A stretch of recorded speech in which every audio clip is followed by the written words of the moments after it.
Nothing changes and nothing changes, man. In order for something to change, there needs to be change. Well, I'm afraid to make a change, and I'd say, well, that's okay. That's understandable. How afraid are you of not making a change? Let's make a little vision of that.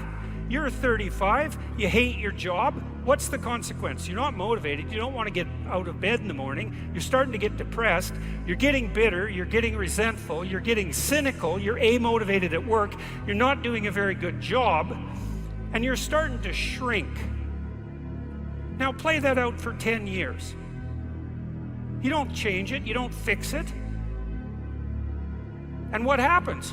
Well, it's not like it's going to get better of its own accord. What's going to happen to you? Well, for sure, at minimum, what's going to happen to you is you're going to be in the same situation, but 10 years older. And if you can't get out of that situation now, what the hell makes you think you're going to get out of it in 10 years? If you will change, everything will change for you. You don't have to change what's outside. All you've got to change is what's inside.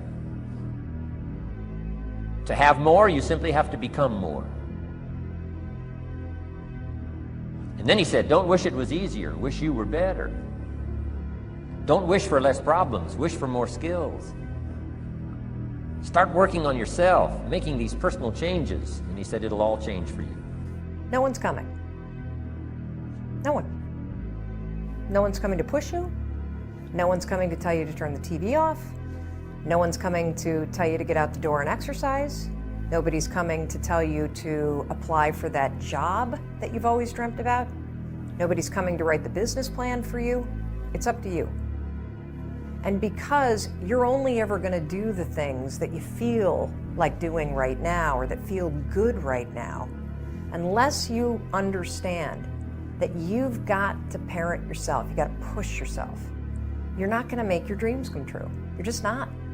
We're not wired that way. You weren't born that way. You weren't that way when you were growing up, and you're certainly not that way as an adult. And there's a tremendous amount of liberation that comes when you accept the fact. Opportunity meets preparation. That's something a lot of people talk about. I'll tell you what I believe in. I believe that there's so much opportunity at all times that it's actually preparation. Everybody prepared finds their opportunity. Yeah. So sure, I believe in it, but here's what I actually believe in. Opportunity is abundant. Mm-hmm. We live in a world that has unlimited opportunity, especially if you're willing to look for it. Mm-hmm. Looking for it is predicated on the fact that you put in the work. You put in the work because you knew that you were going to go look for it. Mm-hmm. So I believe in preparation, because I just believe that opportunity is almost like oxygen. It's everywhere, always, and some opportunities are bigger than others. But preparation, man, people convince themselves before they start that the world is unjust or they can't or things are f***ed up. They complain, they dwell, they say no before they say yes. And of course, look, if you say no, it's already over. Like literally if you wake up and say, it's not gonna happen for me, it's already over. You might as well not try. This 30 seconds is your life passing you by, an opportunity to change. It's your prerogative. Do you want to go down the fucking path you have right now of your life and where it's going? Or do you see an alternate path that's not flatlined, but climbing up an echelon of remembrance, a possibility where dreams exist, legacy exists, the possibility of change is within the grasp of these hands, within the grasp of 30 seconds. It's within you. You had the will. You're here. I know you had the will. You had the intestinal fortitude. You had the want of change. You're confident, secure. We're going to build that confidence up so we can embark on the third-party subjective natures of the world and beat them down and rise superior above them. It all starts with 30 seconds, believe it or not. If you want to know something about yourself, sit on your bed one night and say to yourself, you got to mean this. Like, you got to be desperate. This is no game, this. It's like, my life is not everything I want it to be, and perhaps it's not everything that I need it to be. And by need, I mean my life is so unbearable that the suffering that's attendant upon that is make me nihilistic, cynical, bitter, resentful, unable to have a good relationship. These are problems, man. And you ask yourself, you sit on the bed and say, what's one thing I'm doing wrong that I know I'm doing wrong, that I could fix, that I would fix? It's like, you meditate on that, you'll get an answer.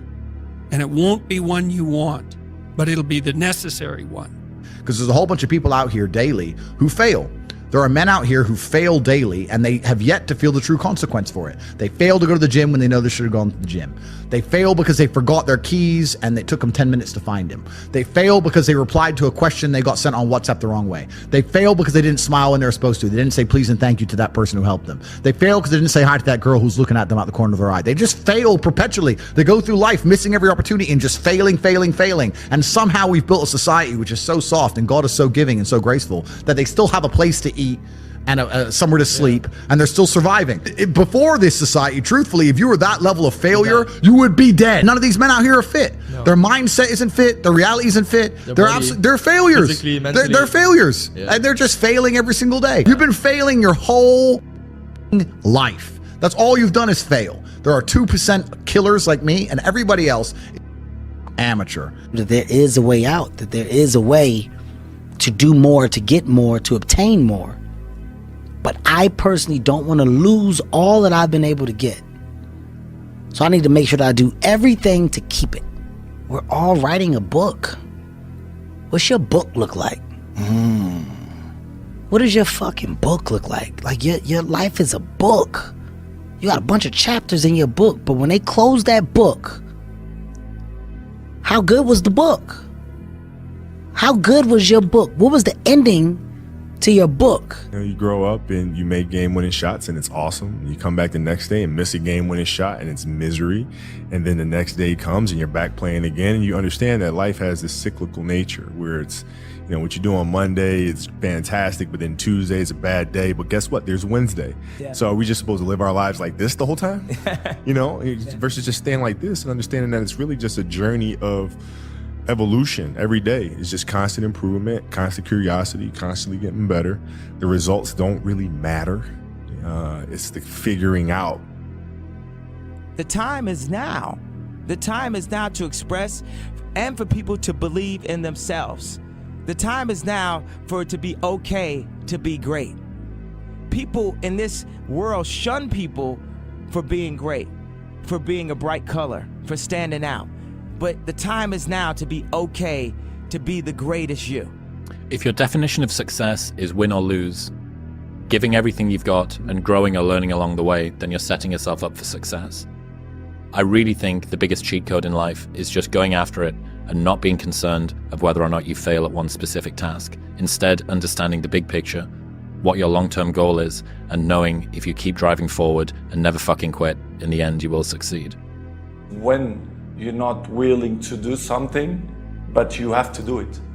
This is the main point. This is why I say our mind, it's a box of surprises, and you have to challenge yourself to be consistent. I repeat, sometimes it's hard. It's what many people say, you like to go to the gym every day. Of course no, it's not true. Nobody likes to go to the gym every day, but you have to do it. Probably yes, because your mental strength is coming from that moments, that in a hard moments, you know you should do it. There'll be times where you succeed and there are times that you fail. So wasting your time doubting whether you're going to be successful or not is pointless. It is. I mean, you just put one foot in front of the other, you control what you can't control, and then you see what the outcome is. Right? If you win, great. You're going to have to wake up the next day and do the journey over again. If you lose, it sucks, but you're going to have to wake up the next day and do the journey all over again anyway. Right? So it's really pointless to sit here and debate or have doubt or this, that, and the other. You train as hard as you can, and you step out there and you let it flow.